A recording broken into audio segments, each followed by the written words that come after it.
দেখুন, কোনো রাজনৈতিক দলের কথা নয়, আরজি করের মামলার জাজমেন্টে সিভিক ভলেন্টিয়ার সম্পর্কে যে তথ্য উঠে এসছে, সঞ্জয় রায় যে অভিযুক্ত ছিল পরবর্তীকালে দোষী প্রমাণিত হয়েছে, যাবজ্জীবন কারাদণ্ড হয়েছে, এবং যে 172 পাতার যে আরজি কর মামলার রায় বেরিয়েছে, সেই রায়তে ছত্রে ছত্রে সিভিক ভলেন্টিয়ার সম্পর্কে যা তথ্য প্রমাণ উঠে এসছে সঞ্জয় রায় সম্পর্কে, এবং কিভাবে পুলিশ প্রশাসন এই সঞ্জয় রায়দেরকে তৈরি করেছে, কিভাবে এই ঘটনা ঘটানোর সময়তে রেড লাইট এরিয়া অর্থাৎ যেখানে দেহ ব্যবসা হয় সেই এলাকাতে সঞ্জয় রায় পুলিশের গাড়ি নিয়ে সেই এলাকাতে গেছে, এমনকি আরজি করের ঘটনা ঘটাবার সময়তে সেই পুলিশের বাইক, যে পুলিশের বাইক সাধারণত পুলিশ ব্যক্তিরা ছাড়া কারা ব্যবহার করতে পারেন না, সেই পুলিশের বাইক নিয়ে গেছেন, এবং কিভাবে আর্মড ব্যাটালিয়নের যে জায়গাতে সেখানে সঞ্জয় রায় থাকতো, একজন সিভিক ভলেন্টিয়ার থাকতো,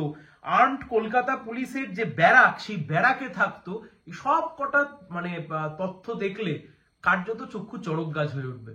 প্রথমেই আপনারা এখন যেটা দেখতে পাচ্ছেন এটা হচ্ছে জাজমেন্টের 47 এবং 48 নম্বর পাতা, যেখানে কনস্টেবল চন্দন ভৌমিক তিনি একজন সাক্ষী দিতে এসে বলছেন যে Sanjay Roy used to stay at the barrack of 4th Battalion at Salt Lake and he was a civic volunteer. It is his evidence that the said barrack was for the armed Kolkata police, অর্থাৎ কলকাতা পুলিশের barrack. আপনি একবারের জন্য ভাবুন, civic police বলে কোনো শব্দ নেই, কথা হচ্ছে সিভিক ভলেন্টিয়ার। আপনি আরো অবাক হয়ে যাবেন এই 48 নম্বর পাতায় 264 নম্বর পয়েন্ট, যে 5/8/2024 he went on duty at Salua, Paschim Medinipur, and Sanjay Roy was in the team. They came back on 7/8/2024. Kolkata হাইকোর্টের বিভিন্ন বিচারপতি, হতে পারে প্রধান বিচারপতি ডিভিশন বেঞ্চ জাস্টিস মান্থা, একের পর এক বিচারপতি বিভিন্ন রায় দিতে গিয়ে বলেছেন যে সিভিক ভলেন্টিয়ারকে কোনো ল অ্যান্ড অর্ডারের কাজে ব্যবহার করা যাবে না, সিভিক ভলেন্টিয়ারকে কোন রকমের এমন কোন ডিউটিতে রাখা যাবে না। সেই সিভিক ভলেন্টিয়ার কোথায় ডিউটি করতে গেছিলেন না, সেই সিভিক ভলেন্টিয়ার কলকাতা পুলিশের সাথে পশ্চিম মেদিনীপুরে তারা গিয়েছিলেন কোন একটি ল অ্যান্ড অর্ডারের কাজে। আপনি ভাবুন একবারের জন্য, সিভিক ভলেন্টিয়ার, যে সঞ্জয় রায়কে নিয়ে কথা হচ্ছে সিভিক ভলেন্টিয়ার।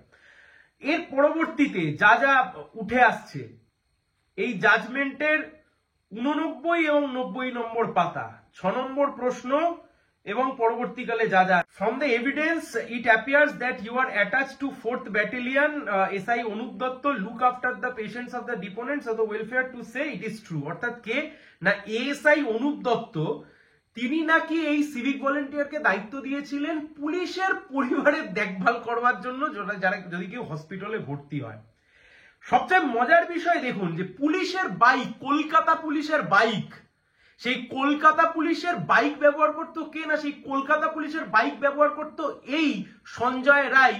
সেই কলকাতা পুলিশের বাইক ব্যবহার করেই সে আরজি করে ঘটনা ঘটাতে গেছে, সেই কলকাতা পুলিশের বাইক ব্যবহার করেই সে রেড লাইট এরিয়াতে গেছিল। কি বলছেন শুনুন, from the evidence of the said PW38 ASI Sanjay Roy, it also appears that he used to occupy the barrack 4th Battalion under the instruction permission of ASI Anup Datta, that you are allowed to use the official bike of Kolkata Police number WB01 AE 5021 which was officially allotted to the welfare cell under the permission of ASI Anup Datta. What do you want to say?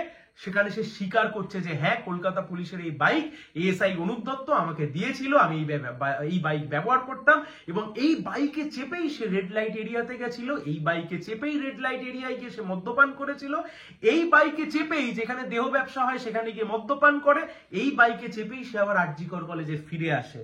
কোথা থেকে, এবং আপনারা যদি ঠিক তার পরের পৃষ্ঠা, সেই পরের পৃষ্ঠাতে আপনারা যদি চলে আসেন, যা আপনাদের সামনে এখন দেখা যাচ্ছে, বলছে দা from the evidence of said PW33 it appears that Shobha Bazar both of you went to red light area of Chetla locality by availing the said motorbike of Kolkata Police, সেই একই number WB01 AE 5021, after reaching both of you had consumed beer. What do you want to say? It is the fact on the way we took some Maggie and we went to red light area of Chetla and we have consumed beer. শুধু তাই নয়, এর পরেরটা আরো ভয়ঙ্কর।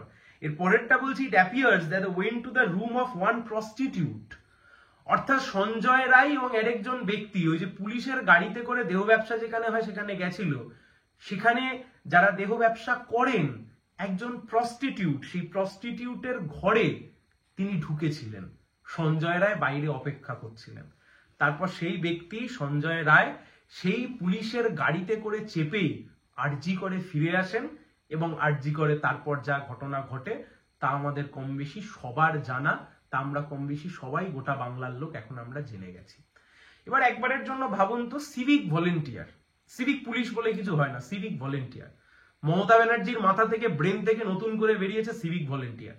আমাদের বয়সী ছেলেপুলেরা যারা জীবনে না পুলিশ হতে পারবে না অন্য কিছু হতে পারবে, তাদের সিভিক ভলেন্টিয়ার করে রেখে দিয়েছে। না এরা পুলিশ ফোর্সের কেউ, অথচ পুলিশ ফোর্সরা তাদেরকে ব্যবহার করছে।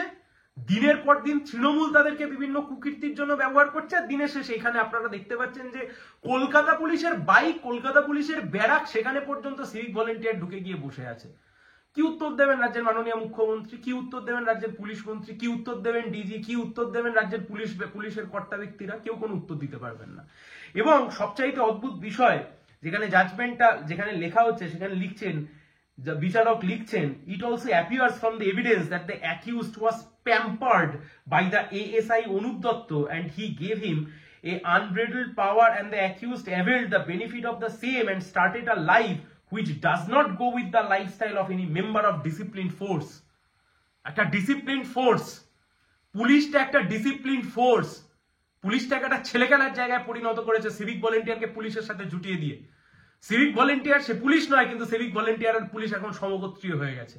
কি বলছেন বিচারক? বিচারক বলছেন এমন ভাবে পেম্পার্ড করেছেন পুলিশের কর্তা ব্যক্তিরা সঞ্জয় রায়কে, বাইক দিয়েছেন, সেখানে রেখেছেন, আর তার জন্যই আজকে সেইরকম একটা ঘটনা ঘটাতে পেরেছে।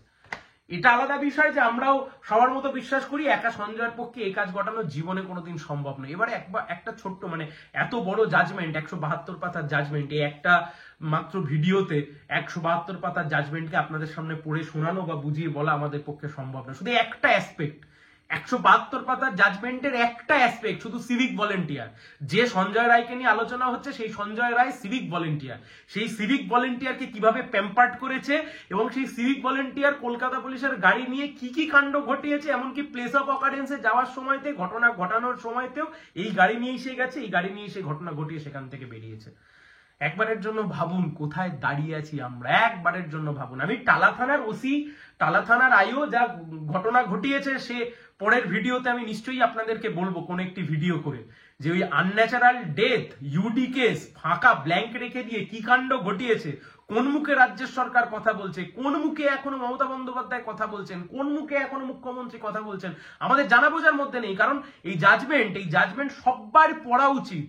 যারা আমরা রাস্তায় নেমেছিলাম, এই যদি ইংলিশে কেউ না পড়তে পারেন, বাংলায় অনুবাদ করে পড়া উচিত, কিন্তু পড়ে দেখা উচিত। টালা থানার ওসি, টালা থানার আইসি, টালা থানার ইনভেস্টিগেটিভ, টালা থানার আইসি, মার্জনা করবেন, যিনি গ্রেপ্তার হয়েছিলেন, ওসি আইসি না, একজন ব্যক্তি, টালা থানার আইসি, এবং পরবর্তীকালে যারা আইও ছিলেন এই কেসের, কিভাবে গোটা বিষয়টা তদন্ত করেছে।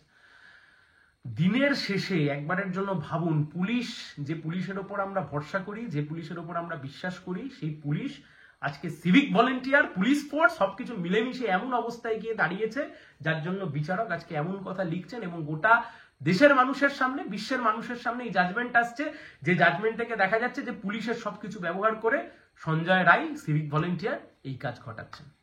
সবাই ভালো থাকবেন।